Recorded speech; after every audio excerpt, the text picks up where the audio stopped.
Les chapitres 4 et 5 de l'Apocalypse révèlent la gloire du Seigneur Jésus-Christ dans l'Église céleste, quand l'Église sera rendue parfaite.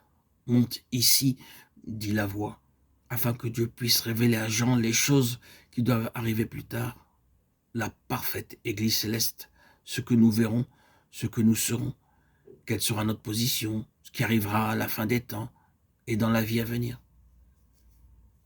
Pour comprendre ces mystères célestes, nous devons apprendre à marcher par l'Esprit. Apocalypse 4.2. Ceux qui marchent uniquement sur des bases terrestres les trouvent difficiles à comprendre, car il n'est pas possible de saisir ces mystères par la compréhension intellectuelle. Galates 5.25. Le trône de notre Seigneur Jésus-Christ est l'objet central dans le ciel. Apocalypse 4.2.9. Celui qui est assis dessus, Apocalypse 5.7, avait l'apparence d'une pierre de jaspe et de sardoine. Apocalypse 4.3. Absolument transparente, sans défaut, parfaite, en pureté et en sainteté. Et il veut que nous soyons participants de cette sainteté. Hébreux 12.10. L'Église universelle, Apocalypse 5.8.9, se compose de ceux qui ont été rachetés par son sang, de toute race, de toute langue et de toute nation. La couronne parle de l'autorité, Apocalypse 1.6.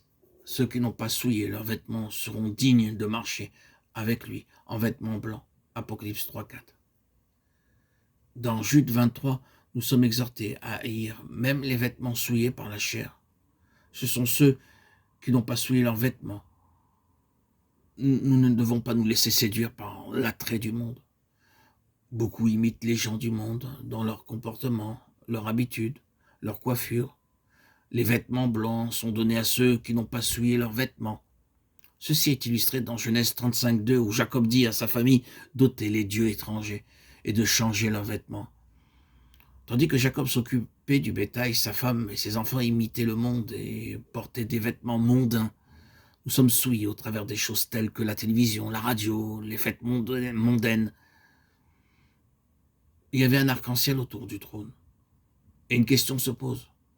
Comment nous, faibles êtres humains aussi limités, pouvons-nous parvenir au trône? Si nous disons à un mendiant qu'il recevra de la nourriture, il le croira. Mais si nous lui disons qu'il va devenir roi, il ne le croira pas. Nous pouvons croire que Dieu a pardonné nos péchés. Mais comment pouvons-nous parvenir au trône et avoir part à son trône? L'arc-en-ciel nous donne la réponse de Dieu, son alliance. Dieu avait promis le pays à Abraham, en dépit de l'obstination, la dureté et la rébellion d'Israël. Il les ramena dans le pays de la promesse de 84 pays. Il en sera de même de son alliance avec nous. Il y avait des éclairs du tonnerre et des voix qui sortaient du trône, Apocalypse 4.15. Ceci parle des jugements. Nous participerons avec le Seigneur Jésus-Christ au jugement à venir. Les vainqueurs jugeront. 1 Corinthiens 6.3. Le Saint-Esprit de Dieu parle de la plénitude du Saint-Esprit, Apocalypse 4.5.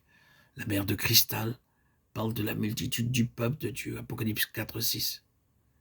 Les 4 êtres vivants et les 24 vieillards font aussi partie de l'Église. Dans Apocalypse 5.8, ils se prosternent ensemble et chantent « Tu nous as rachetés pour Dieu par ton sang